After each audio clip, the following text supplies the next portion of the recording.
안녕하십니까, 해피드입니다. 11월 25일 두산중공업 보도록 하겠습니다. 먼저 증시 보겠습니다. 코스피 코스닥 오늘 둘 다 하락을 했고요.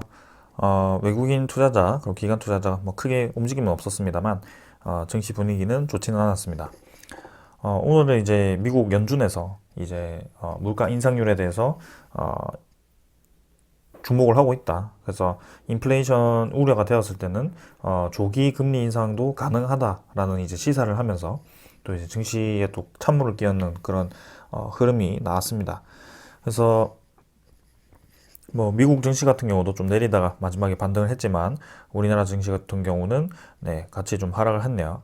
일단 우리나라도 이제 금리 인상을 좀 진행을 했습니다. 그래서 기준금리가 0.75에서 1이었나요? 네, 그렇게 좀 올랐던 것 같은데 천천히 이제 금리 인상들이 하나 둘씩 진행이 좀 되고 있습니다. 그래서 결국에는 그 유동성 자금에 대한 그런 시대가 지고 있다. 그러니까 천천히 이제 좀 유동성 자금이 빠지면서 거래량도 죽은 상태고요. 그런 주식 시장에 대해서는 아직까지는 뭔가 완벽하게 반등을 할 수 있다라는 확신은 없습니다. 그래서 흐름을 계속해서 주시를 하면서 천천히 지켜보는 게 좋을 것 같고요. 지금 상황에서는 뭐 크게 3,000포인트 근처에서 계속 왔다 갔다 하고 있기 때문에 그냥 횡보 정도로 생각하고 대응을 좀 하고 있습니다. 그래서 이런 장에서야말로 바이오주라든지 그런 종목들이 끝없이 이제 떨어질 수도 있는 그런 위험한 장입니다. 그래서 시세가 끝나버리고 다시 올라오기 힘들 수도 있기 때문에 실적주 혹은 그 성장주 위주로 투자를 권해드리고 있고 실적이 지금 뭐 현재 실적이 잘 나온다고 해서 무조건 주가가 올라가는 것은 또 아닙니다. 왜냐하면 그 다음 분기 그 내년 분기 이렇게 실적이 연속으로 계속해서 성장을 해나가야지 주가가 올라가게 되고요. 실적이 오히려 지금 좋다가 떨어지게 되면은 좋지 않아질 겁니다. 그래서 그런 종목들도 꾸준히 하락을 할 수도 있기 때문에 거기에 대해서는 조심을 하면서 지켜보시길 바라고요. 성장주를 선택하시는 게 좋습니다. 투자자 같은 경우는 기간 3일 연속 매도를 하면서 증시를 좀 끌어내리고 있고요. 외국인 투자자도 뭐 조금 팔았습니다. 뭐 크게 의미는 없는 것 같고 코스닥도 마찬가지. 일봉상으로 뭐 21선 지지를 하면서 진행을 하고 있지만 결국에는 고점 자체가 조금씩 낮아지고 있긴 합니다. 그래서 완벽하게 코스닥도 반등을 하기보다는 조금 자리를 다지면서 진행을 좀 하고 있고요. 거래량 자체는 많이 죽어 있는 상태이긴 합니다. 그래서 일단 천천히 이 코스닥 지수도 지켜보도록 하겠습니다. 자, 투자자 같은 경우는 코스닥 뭐 크게 계속해서 연속으로 매도하는 세력은 없지만 기관 외국인 투자자는 꾸준히 뭐 매수했다가 팔았다가 반복을 좀 하고 있네요. 넘어가도록 하겠습니다. 환율 같은 경우는 또 올랐습니다. 1190원대고요. 그래서 지속적으로 환율이 상승을 하고 있다. 지금 1190원대에서 계속해서 올라간다면 이제 1200원대까지도 상승이 가능한 그런 시점이기 때문에 여기에 대해서는 꾸준히 지금 환율에 대해서 주목을 할 필요는 있다. 그래서 우상향을 하면서 진행을 하고 있고요. 결국에는 이때부터 환율에 대해서 상승을 좀 말씀을 드렸는데 1136원에서 지금 거의 60원가량을 꾸준히 올라오고 있네요. 그래서 우상향하는 종목처럼 지금 진행이 되고 있고요. 이와 반대로 주식시장은 우하향을 할 수도 있기 때문에 여기에 대해서는 주목을 할 필요가 있다. 그래서 환율도 고점을 계속 찍으러 가죠. 지금 고점을 계속 찍으러 가고 있기 때문에 1250원까지도 이번 상승 사이클에 갈 수 있습니다. 자, 지금 중국 뭐 이 위안화도 많이 올랐고요. 우리나라 돈 가치가 그만큼 떨어졌다. 그래서 거기에 대해서 우리나라 증시 이 메리트가 떨어졌다라고 보시면 되겠습니다. 미국 10년물 국채금리 이제 1.6% 정도, 1.65% 정도로 유지가 되고 있고요. 이번 상승 사이클에서 추가적인 더 급등이 또 나와버린다면 증시 쪽에서 또 부담스럽게 인식을 하고 또 급락이 나올 수도 있는 부분입니다. 여기는 꾸준히 한번 지켜보도록 하고요. 일단 뭐 지금 단계에서는 선물 자체는 크게 움직임 없이 조금 상승으로 진행이 되고 있는데 다음 주 장을 또 한번 봐야 되겠네요. 자, 오늘은 인플레이션에 대한 우려 그 다음에 조기 금리 인상에 대한 우려로 또 좋지 않게 진행이 되었던 것 같습니다. 근데 뭐 하루하루 매일매일 그 소식이 좀 달라지는 것 같아요. 인플레이션이 뭐 온다고 했다가 뭐 금리 인상을 한다고 했다가 미룬다고 했다가 뭐 코로나가 나온다고 했다가 지금 굉장히 경제가 좀 복잡합니다. 그래서 일단 돈은 많이 풀린 상태에서 그 돈이 빠져나가는 방향으로 진행이 되고 있기 때문에 거기에 대해서는 꾸준히 주식시장이 계속 올라간다라고 보기보다는 횡보를 어느 정도 하거나 추가적인 하락을 올 수도 있다. 그런 생각을 가지고 임해야 될 것 같습니다. 거기에 맞는 안전한 종목 위주로 투자를 하시기를 바라겠습니다. 자, 오늘 이 정도로 보고 종목 보도록 하겠습니다. 두산중공업 보겠습니다. 700원 하락해서 23,300원으로 마무리를 했고요. 오늘도 장 초반에 잠깐 상승을 하는 듯 하면서 또 하락을 했습니다. 뭐 증시 분위기가 좋지는 않았고요. 3% 정도 하락을 했어요. 그래서 뭐 시간의 가격은 23,200원 정도로 뭐 크게 움직임 없이 100원 정도 추가로 하락을 했고요. 1거래량으로 따진다면 또 이제 거래량이 감소를 했습니다. 그래서 점점 두산중공업 거래량 자체가 감소하고 있다, 감소하는 방향으로 진행이 되고 있다라고 보여지고요. 일봉으로 본다면 거래량 자체가 꽤나 이제 많이 줄었습니다. 그래서 여기서 추가적으로 더 줄어든다면 200만 주대로 감소를 한다면 이전에 거의 두산중공업 거래 중에 최소치로 지금 거래가 진행될 것 같고요. 그 말인즉슨 조만간 거래가 조금 실리면서 거래량이 터지는 날이 다가오고 있다라고 이해를 하셔도 될 것 같습니다. 지금 뭐 거래량을 죽이면서 조정이 들어오는 것은 사실입니다. 근데 뭐 상승분에 대한 절반 정도라고 계속 말씀을 드리고 있고요. 23,200원을 강조를 드리고 있습니다. 그래서 지금이 이 23,200원이 의미하는 것은 이전에 지지하던 그 크나큰 박스권이었고요. 27,100원과 23,200원을 이렇게 왔다 갔다 하다가 이제 하락을 했어요, 이때는. 근데 그때는 급등 이후에 하락을 추가적으로 한 것이고요. 그 다음에 합병신주가 발행되면서 주식수가 이제 늘어나다 보니까 그 주식수가 높아진 것에 대해서 조정 기간이 있었습니다. 그 조정 기간을 끝내고 이제 다시 한번 아래에서 매집하는 횡보하는 구간을 만들었고요. 그 구간에서 이제 19,300원 정도, 400원 정도가 저점 라인이 되었습니다. 근데 그 지지 라인을 한번 이제 이렇게 깨버리면서 좀 이제 뭐라고 하죠? 투매를 유도했죠. 근데 그 음봉이 마지막에 나오자마자 바로 이제 급등을 시키면서 거래량이 터져주면서 좀 반대로 아주 크게 상승하는 그런 흐름이 나왔습니다. 심지어 이 음봉 때 보시면 거래량이 아주 많이 죽어 있었습니다. 그래서 거래량이 죽은 채로 이렇게 주가가 떨어진다라는 것은 매도 세력이 어느 정도 있긴 합니다만 매수 세력이 받쳐주지 않는 거죠. 그래서 이 매도 세력에 의해서만 하락을 하기 때문에 이렇게 하락을 하는 겁니다. 이때도 보시면 거래량이 죽으면서 하락을 하게 되거든요, 주로.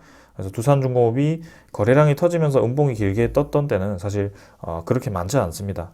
그래서 이번에도 마찬가지로 이 하락 구간 때는 거래량이 상당히 많이 죽은 채로 진행이 되고 있고요. 지금 뭐 이렇게 쭉쭉 눌리고 있긴 합니다만 적절한 선에서 주가를 받쳐주면서 진행을 하고 있다라고 보여집니다.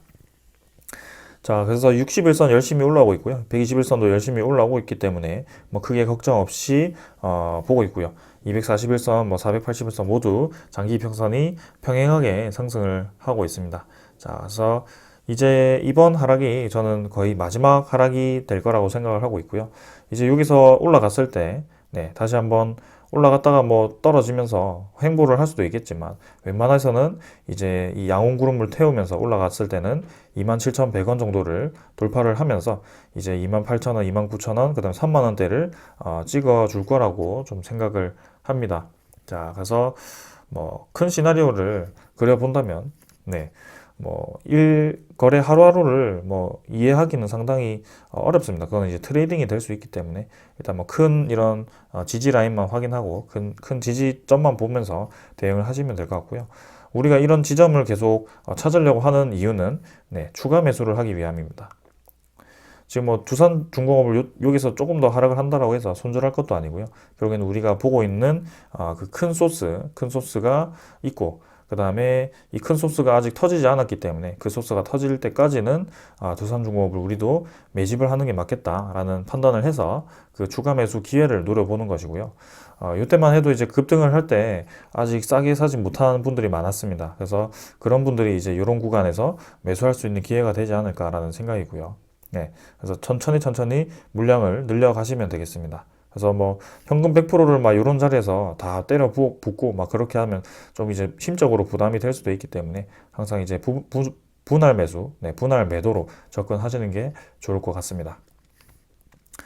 자, 그래서 여기서 어느 정도 횡보구간을 가지다가 21선이 내려왔을 때 그때 한번 21선을 뚫고 이런 양봉, 큰 양봉이 하나 떠줄 겁니다. 그런 양봉에서 이제 우리가 뻗어나간 걸 인식을 하고 그때는 이제 모양이 완전히 들겠죠. 그래서 크게 보면은 이런 삼각 수렴 패턴이 나올 가능성이 저는 높다라고 보여지고요. 이 벽을 한번 터치를 했을 때 크게 한번 상승할 그런 날이 올 거라고 봅니다. 이렇게 이제 이 과정을 만들기 위해서는 적어도 이제 한 달에서 두 달 정도 걸릴 거라고 보고 있고요. 지금 이제 올해가 12월 남았고, 11월 마지막 주죠. 그래서 12월 정도 하고 1월 정도에, 요쯤에 두산중공업이 좀 반응을 시작하지 않을까. 여기서 이제 자리를 다 만들고 출발을 하지 않을까라는 그런 생각을 좀 해봅니다. 그래서 이 관련해서는 이집트 수주권이 발표가 날 거기 때문에 지금 이미 수주를 하고 엠바고에 의해서 소식이 나오지 않는다라고 이제 좀 심증으로 생각을 하고 있긴 하지만 확실한 소식은 이제 내년 초에 나올 것 같습니다. 그때에 맞춰서 이제 올라갈 가능성도 있고요. 그래서 그런 소식을 이미 이런 큰 투자자 세력들은 다 알고 있을 수도 있습니다. 그래서 알고도 이렇게 하락을 시키면서 오히려 매집을 하는 구간을 만들 수도 있고요. 결국 우리는 뭐 크게 걱정 없이 지켜보면 된다라고 생각합니다. 자, 이제는 반등할 때가 좀 되었는데, 자, 일 거래량이 터져주면서, 매수 기회가, 아니죠. 그 매수 세력이 공격적으로 좀 매수를 해준다면, 확실히 올라갈 것으로 판단이 됩니다. 자, 그래서 이제 그런 모양이 좀 나와준다면, 월봉도, 이번 달엔 이 정도로 마무리를 하고, 12월 달, 혹은 뭐 12월 한 번 더 뭐 횡보를 하거나 아니면 1월 정도에 이렇게 크게 올라가주는 뭐 그런 그림이 나올 수도 있을 것 같습니다. 그래서 천천히 너무 급하게 생각하지 마시고 기다리시면 될 것 같고요. 월 거래량도 전달과 유지가 되었기 때문에 아직까지도 두산중공업에 대한 시세는 유지가 되고 있다라고 보시는 게 맞습니다. 자, 투자자 수급 보겠습니다. 외국인 41만 주, 기간 7만 2천 주 나오면서 오늘 둘 다 매도하면서 좀 하락을 했고요. 기간 투자자는 뭐 금융투자가 또 4일 연속 매도를 해주면서 하락을 했습니다. 뭐 보험, 투신, 연기금은 오늘 뭐 크게 매수하진 않았지만 계속해서 매수 방향으로 진행을 하고 있고요. 연기금 같은 경우는 오늘 만주밖에 되지 않았지만 결국에는 6일 연속 또 매수 포지션을 유지를 하고 있습니다. 결국에는 계속해서 지분을 늘리는 방향으로 진행을 하고 있기 때문에 이렇게 연기금 투자자가 투자를 계속해서 지분을 늘려가는 종목들은 결국에는 올라가게 되어 있습니다. 그래서 너무 걱정하지 마시고 우리는 이런 큰 투자자의 들어오는 이 흐름, 좋은 흐름을 보고 있고요. 그다음에 우리가 알고 있는 원전 SMR 소식도 기다리고 있기 때문에 천천히 급할 필요 없습니다. 지금 이 주가가 좀 약세를 띠는 이유는 이렇게 외국인 투자자 위주로 좀 이제 공매도에 대한 그런 위험도도 좀 있고요. 그 다음에 금융 투자에 대한 차익 실현 물량으로 어느 정도 하락을 하고 있기 때문에 그 다음 사모펀드도 그렇고요. 그래서 뭐 오늘은 뭐 반대 매수 세력이 크게 없었기 때문에 이렇게 힘없이 좀 빠졌는데 때가 되면 다시 한번 매수가 들어와 주면서 올라갈 거라고 보고 있습니다. 그래서 여느 때와 같이 원래 지켜보던 대로 그 느낌 그대로 가시면 될 것 같고요. 전혀 걱정하실 필요 없다.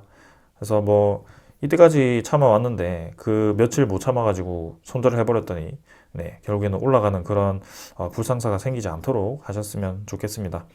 두산중공업은 좀 인내가 필요하거든요, 원래. 그래서 1년 동안 제가 매일매일 지켜봐왔던 종목입니다. 자, 그래서 공매도 잔고도 지금 뭐 1,450만 주 정도 진행이 되고 있고요. 1,400만 주대를 유지한 지는 꽤 되었습니다. 이제는 한 2주 정도, 2, 3주 정도를 유지를 좀 하는 것 같고요. 이렇게 급등하는 그 증가세는 좀 멈춘 것 같습니다.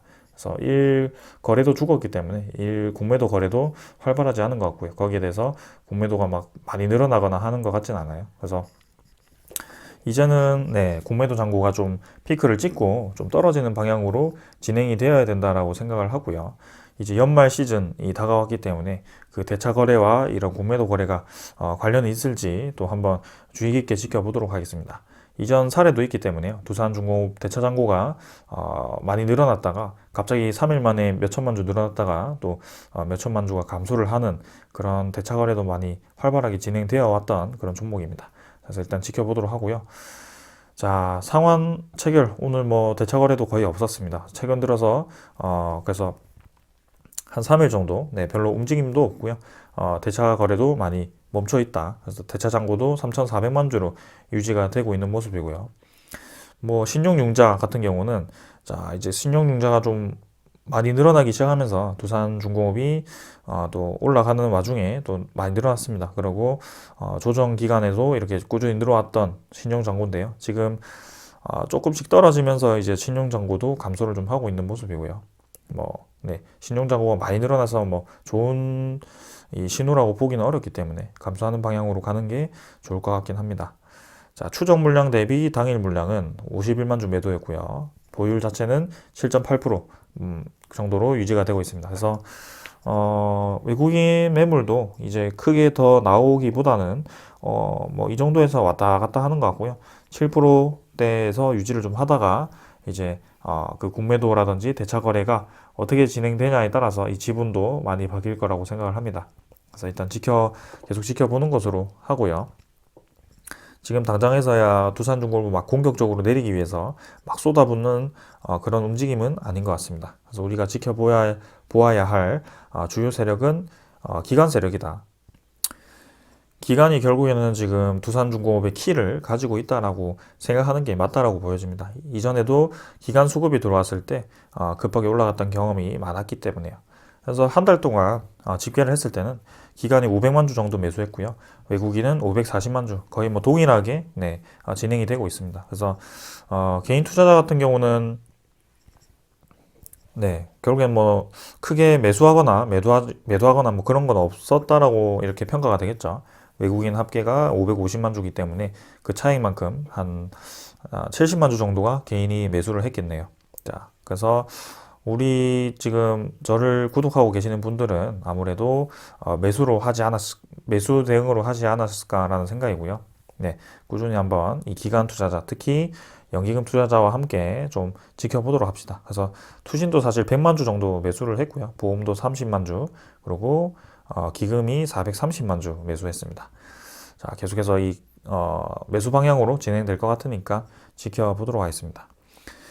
자, 오늘 전해드릴 소식은 두산건설에 대한 소식을 또 전해드리려고 합니다.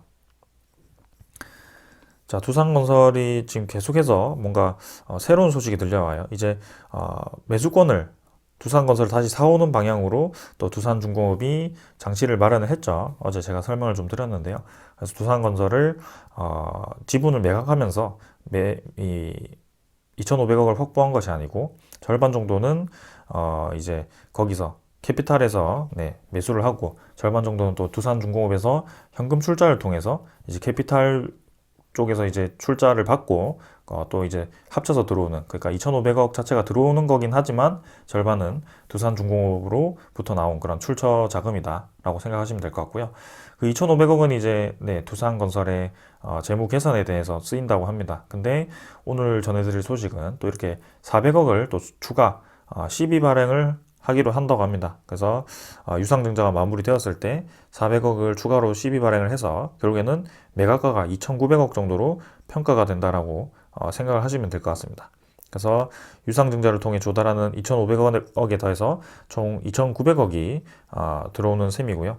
그래서 두산건설은 유상증자 결정 후 6개월 이내에 400억 원 규모의 전환사채를 발행할 예정이고, 여기에 대해서 이 2,900억으로 재무 개선을 진행할 예정이라고 합니다. 그래서 시비 발행 시기는 내년 5월 이전에 이루어질 가능성이 높다라고 평가를 하고 있고요. 이 두산건설에 유입이 되면서 회사의 체질 개선을 노릴 수 있다라고 합니다. 그래서 최우선적인 과제는 두산건설의 부채를 상환해서 재무 건전성을 높이는 거기 때문에 2,500억을 수요를 받게 되면 또 이제 꽤나 그 차입금을 많이 줄일 수 있을 거라고 봅니다. 이제 차입금이 거의 안 남았다라고 생각을 하고 있는데, 네, 거의 이제 두산건설 부채 비율이 상당히 많이 낮아지지 않을까라는 생각이고요. 거기에 따르면 이제 두산중공업도 결국에는 이 좋은 방향으로 진행이 될 거라고 생각이 됩니다. 자, 그 다음에는 이 원전에 대한 소식이고요. 이번에는 원전 수주에 대한 소식보다는 국내 내수 시장에 대한 소식을 좀 전해드리려고 합니다.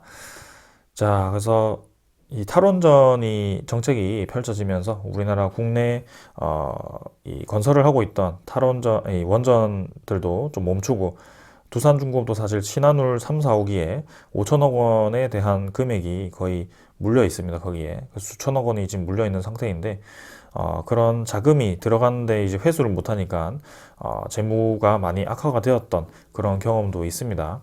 그래서 그 자금이 물꼬만 좀 트였어도 이렇게까지 되진 않았을 텐데 조금 아쉬운 부분도 있고요. 하지만 지금 말씀드리고자 하는 것은 이제 그 탈원전에 대한 그 원전 보류 비용들 있죠. 네. 건설사들이 이제 혹은 한수원에서 투자하면서 이제 들어갔던 비용들이 손해로 이제 잡혔었는데 특히 이제 한전 쪽에서는 이제 6천억 이상이 네, 묶여 있었습니다. 근데 그거를 우리의 전기세로 또 충당을 한다라고 합니다. 뭐 이 기사에는 뭐 그렇게 자세하게 나오진 않지만 전기세에 대한 3.7% 정도를 네, 떼가지고 보전 비용으로 마련을 한다라고 하고요. 그 3.7%를 제외를 했을 때는 이 3.7%가 2조 정도라고 한답니다. 그래서 2조를 이제 이 탈원전에 대한 보전 비용으로 기업에게 뭐 준다라고 하는 것 같고요. 이 원전 3, 4호기는 아직 네, 신한울 3, 4호기는 아직 백지화를 확정하지 않았기 때문에 보전 비용에 대해서 제외가 된다라고 합니다. 그래서 포함이 되었다면 이제 두산중공업에 대한 그 비용도 어느 정도 좀 회수를 할 수 있을 텐데 조금은 아쉽긴 합니다. 하지만 결국 그래도 이렇게 보전 비용을 받게 된다면 그 기업에 대해서 적자 났던 기업에 대해서 좀 자금 수혈이 되기 때문에 좀 네. 재무 개선에 대한 방향은 있습니다. 하지만 이 자체가 사실 네, 지금 전 세계가 원전 트렌드로 가고 있는 상황에서 원전을 짓던 것마저도 네, 무리하게 중지를 해버리고 또 이제 그 전기세를 통해서 그 무리하게 중지한 비용을 손해를 메꾸겠다라고 한다니까 참 이게 맞는 건지 저는 잘 모르겠습니다. 네, 그래서 일단은 뭐 그런 식으로 진행이 되고 있다라고 이해를 하시면 될 것 같고요. 네, 이 원전이 갑자기 중지되면서 좀 손해를 보고 있던 기업들에 대해서는 좀 한숨 돌릴 수 있는 뭐 생각이 이게 기회가 될 수 있을 것 같습니다. 자, 그 다음에는 이제 석탄 발전이 올해 네, 겨울에 또 중지가 된다라고 하니까 그걸 또 원전 발전과 그다음에 LNG가 이제 빈자리를 메운다라고 하고 있고요.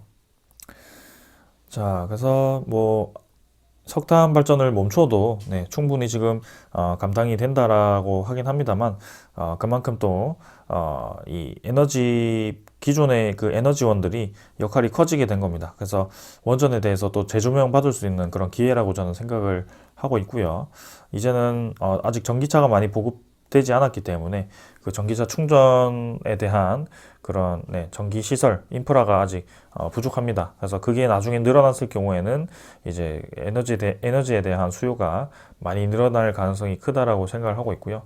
자, 앞으로도 계속해서 전 세계적으로 지금 원전 트렌드로 가고 있기 때문에 우리나라 내수 시장만 또 이렇게 또 좋은 방향으로 진행이 된다라고 한다면 이 원전 건설 기업들에 대해서 네, 충분히 숨통을 트일 만한 그런 좋은 기회가 될 수 있을 것 같습니다.